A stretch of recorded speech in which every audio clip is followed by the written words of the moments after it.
مولانا فضلالرحمن د درنې نن اتمه ورځ ده او دلته چې اسلام آباد ته راغلي د تېره شپه چې کوم باران شو نو د هغې په وجه باندې دلته کې خلکو ته ډېر زیات تکلیف میلاو شو. اوس خلکو ځان له یو آسان حل را ایستلی دی چې ټینټ ویلیج جوړ کړی دی او چې کوم ټینټونه یې لګولي دي نو په هغې باندې د پاسه چې کوم دی نو پلاستیک اچولی دی او ځان د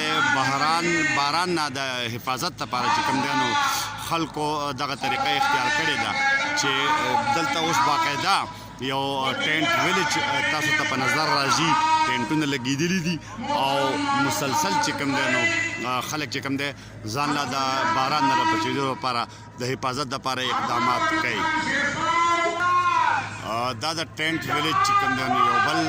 منظر دی چې خلک لګیا دی او پلاستیک چې کوم دی نو هغه چړاوهي او د حفاظت لپاره چې کوم دی نو اقدامات کوي او لګیا دي ځان چې کوم دی نو محفوظ کوي د باران او د یخنۍ د وجې چې یاره یخني او باران نه ځان بچ کړي. دا د دغه ټینټ ویلیج د یو بلې حصې منظر دی. ورکړي مخلصانو ته علم غیبه دا اموال ورسره هم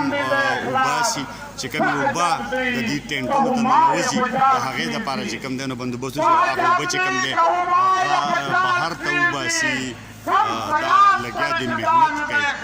او دا ټول ټینټ ویلیج چې کوم دی لګیا دی خلک د دې دا پته لګي چې د مولانا فضلالرحمن دلته ناسته چې کومه ده نو هغه د ډېر وخته پورې ده او خلک چې په نیت باندې دلته کې راغلی دي نو داسې امکان نه ښکاري چې دوی چې کوم دی نو واپس خپلو کورونو ته د زر تلو اراده لري.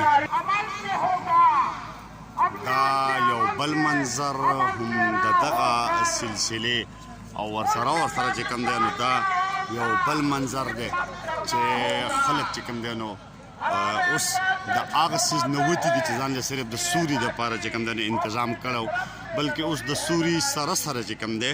نو هغې داسې انتظام کړی دی چې که باران وریږي هم نو په دې باندې به چې کوم دی نو دوی به د هغې د اثراتو نه چې کوم دی نو هغه به محفوظ وي.